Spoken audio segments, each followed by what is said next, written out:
Have you ever been in a training situation and you just felt, I'm in the wrong place? My dog is not responding the way these other dogs are. It could be a class or a workshop. It could be working in an online class and you see other people's videos and you go, my dog's not like those dogs.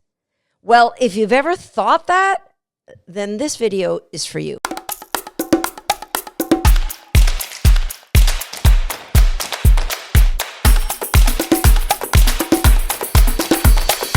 Hi, I'm Susan Garrett. Welcome to Shaped by Dog. And I often tell my students this line: you need to train the dog in front of you, or you need to meet your dog where they're at. And I've been saying that for years. And recently, one of my students said to me, Susan, I'm not sure I know what that means.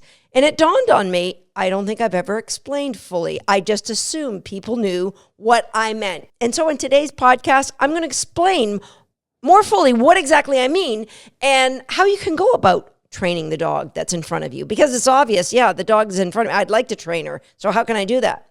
I'm going to first tell you a story that has stuck with me for many, many years. And my late husband and I, we were members of an obedience club, a local obedience club. And he actually taught classes there many, many, many years before he passed away. Anyway, one night we were there and we were just visiting. There was a little Jack Russell Terrier in class, and I have a soft spot for Jack Russell Terriers. It was a little rough-coated Jack Russell, and it was in a lineup of stays. Now, if you've ever been to a formal training class, often they'll put dogs side by side, a good distance apart, 6 feet apart, 10 feet apart, in a line to do the stay behavior, where the owner instructs the dog to stay, and often with a big wave of a hand in front of the dog's face, and then they go a set distance away. In most training classes, they might start just pivoting out in front of the dog and then going halfway across the hall and eventually going the full distance across the hall. I have no idea where they were in this young dog's training life, but what I saw was a dog who wasn't being met where he was at. I saw both a owner and an instructor of a class that weren't training the dog in front of them, because this dog had its ears pinned, its tail clamped to its butt, and it was shaking. From outside the ring, I could see the dog shaking.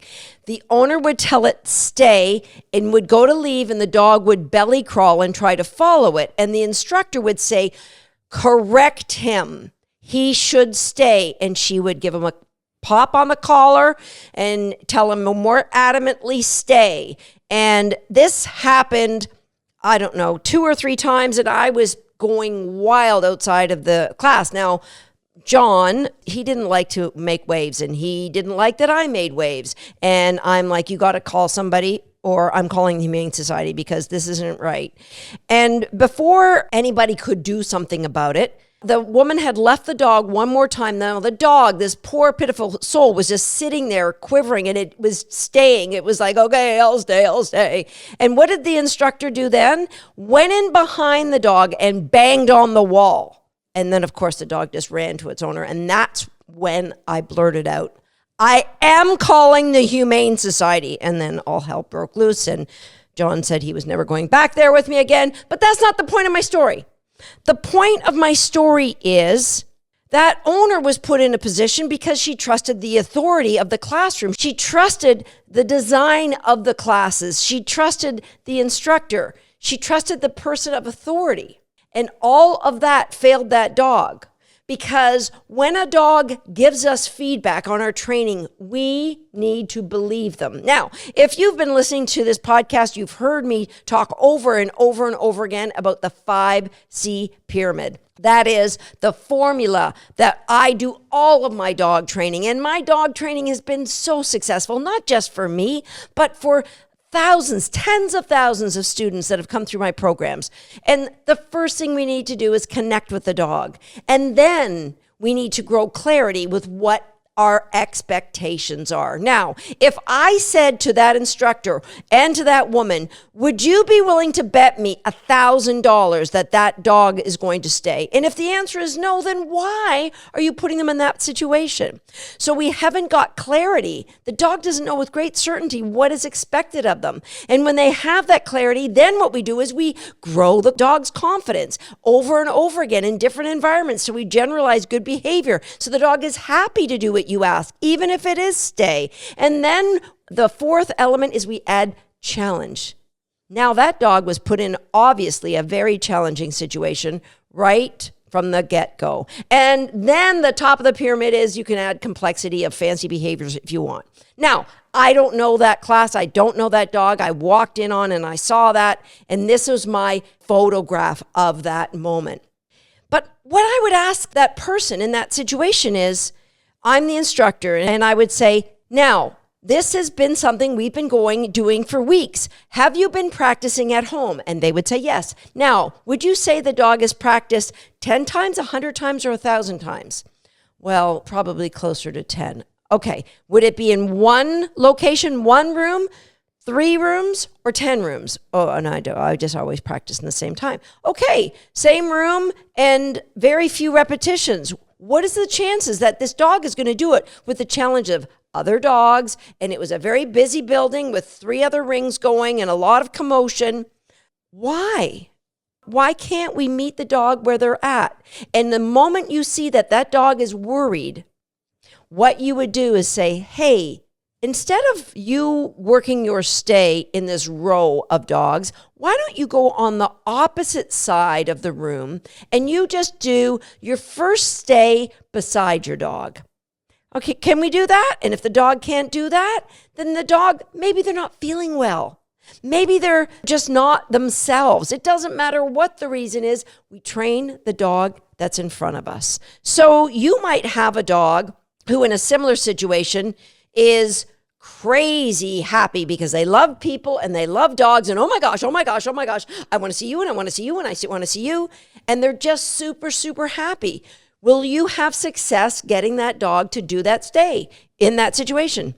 Highly unlikely. It's going to end up in a similar situation to the first one. What if you have a dog who's reactive to other dogs? Yeah, my dog's not going to be normal. You're going to feel like a failure. My dog can't do what the other dogs do. My dog can't be put in the same situations as the other dogs. That doesn't make your dog bad. That doesn't make your dog wrong. And that doesn't make you any less important than anybody in that classroom. So you could have a dog who's super excited to see other dogs. You could have a dog who's reactive. You could have a dog, like I suspect this Jack Russell was, who was just a little bit fearful. You could be one of the lucky ones and have a quote unquote normal dog. Now, I don't even know if there is such a thing. Every one of us who gets a dog, we are going to be gifted with a problem or two. And it is those problems or two that allow us to grow a deeper connection because the dog learns, hey, they've got my back. They're going to help me through this situation. And you learn to be a better dog trainer. Even if, I don't want to be a dog trainer. I just want to be a dog owner. You who own a dog, you are the one training the dog. Whether you're training it very well or very poorly, you're still the trainer. And so every problem, every challenge that we're given by the gift of owning and loving a dog allows us to have a deeper understanding of how dogs learn. We get a deeper understanding of how to read our dog's emotions. And we learn for this dog and for every dog after the 5C pyramid. And what does the dog in front of me need right now? That's what I mean when I say we got to meet our dogs where they're at. And so if we have a dog who is in that situation and they just love people and they love dogs, I would go in there with my, what we call a hot zone, a raised dog bed. Hey, my dog is just way too happy. And so I've been practicing her She can't stay. She just wiggles and gets too frantic. I've just been allowing her to jump on this dog bed. As long as she stays on the dog bed, she can sit down or wiggle. And I've been practicing this. I've practiced this in 3 different locations inside my home. Plus, I've gone to 5 other locations outside my home. We've got 100 repetitions on this. I think we're going to do good. That's what I would like to do in class when we have our stay. That might work for our dog who is fearful or reactive. But chances are their fearful or reactive dog, we aren't even going to go in that ring with other dogs. We're going to go outside the ring. We might be at the concession booth with, the people that are waiting for their dogs, the friends that are training their dogs. There just might be people, unless our dog's afraid of people, then we might be in the parking lot. We would be at home learning this from the comfort of our own home until we could see that the dog in front of us has moved from being worried to being confident. Confident where? In the living room. Then we're going to grow that behavior of hold a position in our crate in the bedroom. Can you hold a position while I bounce some balls? Can you hold some position with distractions? Everything you do that the dog's earning reinforcement, we've grown a little bit more confidence. We're going to go to a different room. So it starts with crate games, and then it would go to a hot zone. And then maybe you would do it outside. It depends. It depends on what? It depends on the dog in front of you. I had a dog named Buzz. He was born in 1996, and he was super excited. He loved to work. He loved to see other dogs. He would like claw. He just wanted to see the people. He'd pull so hard into his collar when he saw people. First, I went to an agility class when he was quite young. I don't remember, maybe 9 months old. It was a few years ago. And he was great. His first level of agility, I think there were 6 classes. We went back for level 2, and it was like he was demonized. He remembered the fun he had in that building, and he was screaming as we tried to walk through the door. The other dogs were there, all the toys, quote unquote toys, that was the little low agility obstacles, what we were going to be working on. They were all there, and he could not control himself, screaming. And so I went out into the parking lot, and I looked through the window what they were doing, and I played my games in the parking lot. And the next week, I asked, can I come early and do some of those games in the building with no dogs? I was meeting my dog where he was at back in 1996. Meeting him where he was at allowed him to get to a place where he didn't need to be yelled at. He didn't need corrections. He just got confidence. I don't know when it's going to happen. And the key is, guys, it doesn't matter. It can't matter. You can't be forcing this. All right, I'll meet you where you're at, but you got to get where I want you to be at in a month. We can set goals for our dogs, but it's our dogs who set the pace of that training. They set the pace by telling you where they're at. And if you honor your dog in this way, then you guys are going to grow together as a team. You're going to end up with a confident dog, a dog who knows they can trust you, a dog who knows you're not going to put them in a situation they're not ready for, and a dog who knows you're going to incrementally increase their challenge in dog training only when they're absolutely oozing with confidence. The 5C formula. Now, where do you go from here? If you jump over to my YouTube channel, you're going to find some playlists there.